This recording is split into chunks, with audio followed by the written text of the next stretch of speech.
got another repair for you today. I'm gonna try to make this one faster, right? Some of the other subwoofers take a little bit more effort.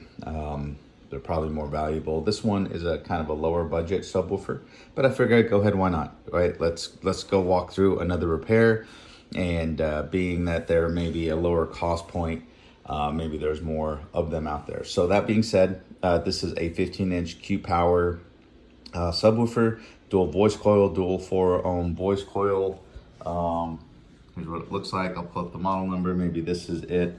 It wasn't very clear on the tags of what that was. So anyways, completely blown voice coil, measures open. So I'm just gonna walk through the repair. I've got three main tools here. I've got my flathead, my blade, and my famous wood chisel. So that being said, the first thing is I did apply some heat from my heat gun, just barely.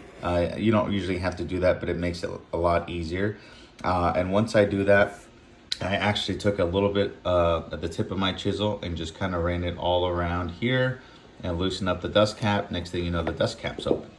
So there you go, we got the dust cap off. You need that really not to take it apart, but more when you're ready to seat it back in place. Here's the center of the motor. That's the yoke in the middle, and that's the former. As you can see, it's an aluminum former. And so, okay, so the next thing is I also see a rubber surround ring around the frame. So what I'll do is I'll just pop this open. And I like these. They're very popular now, and that's a good reason. I'm glad manufacturers are using it, so keep using it out there. Pretty cool. So got that out. Next thing is to get the surround. And again, my famous thing to remove the surround is to use my chisel. Usually I try to keep it a little bit sharpened, but not too sharp where it punctures through. And all I did was just kind of work my way around it, right? And just got it right under the surround, moved it all the way around, moved it all the way around. And you just kind of have to use your hands to caress it a little bit. Next thing you know, we've got the surround off, which is great. So now I've got the surround completely off that. The next step was to look at the spider. And the spider, in this particular case, again, doesn't have a spider holding ring, which is fine. So what I had to do is cut it. And that's kind of what you see here. And that's what I use for my, with my blade. So I took my blade, opened that up. I got near the very edge. And what I did was just cut it where I know that if I do reuse it, I'll go back and put adhesive in that same spot. And if I don't reuse it and replace it, then it doesn't matter. I'll just have to clean it up. But most of the time they use some pretty good C8 glue to hold these spiders in place. So it's pretty hard to take apart once it's completely settled in. All right. So with the spider being cut, with the surround being removed, with the dust cap being removed, the last thing was the tinsel leads being removed. Cool thing is about this, it's pretty modular, pretty easy. So they've got the tinsel leads soldered onto these little terminals, and the terminals are screwed onto the spring loaded posts here. So that being said, I was able to remove those from both ends right here. Got those loose, and now I should technically be able to go ahead and remove it. So here we go. There it is. All right, let's look at this. Let's see, measure to short. It's dark, but I don't see where it is a short or damaged. Interesting.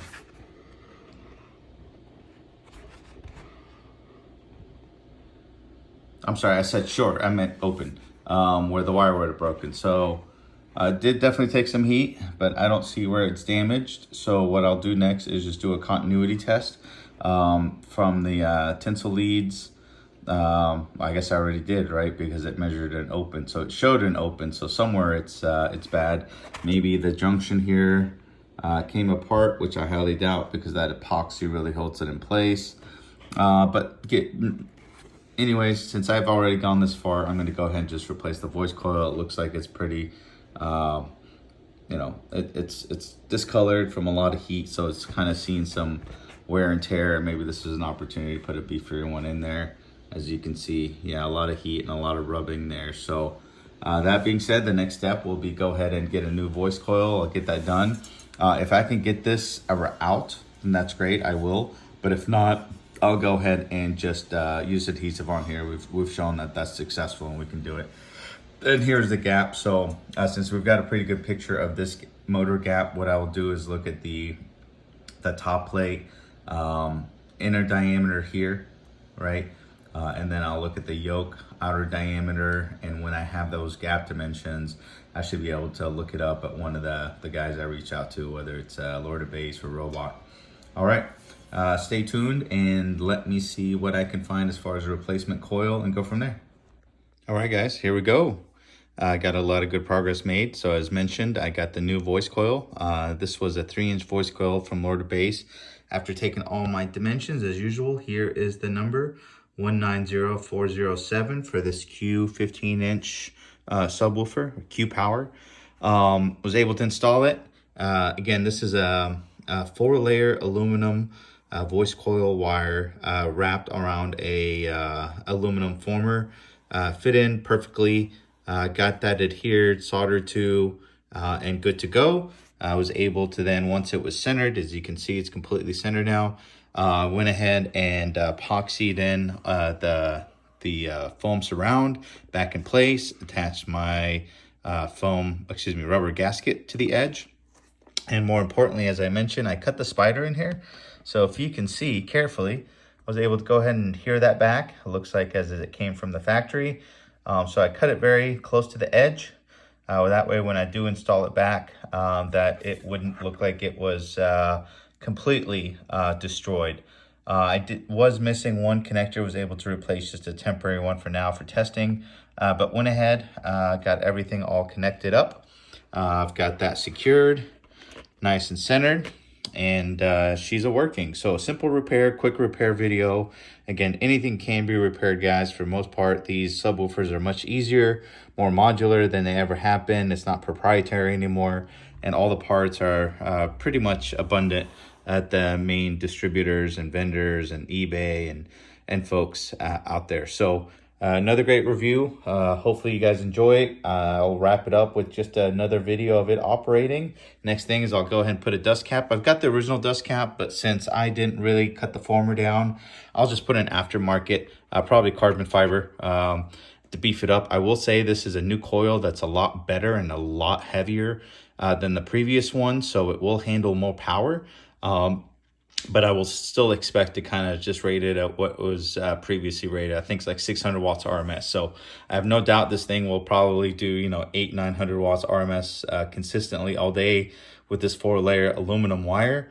But we'll just keep it underrated, add the carbon fiber dust cap, and make it look great. So hopefully this makes someone very, very, very happy.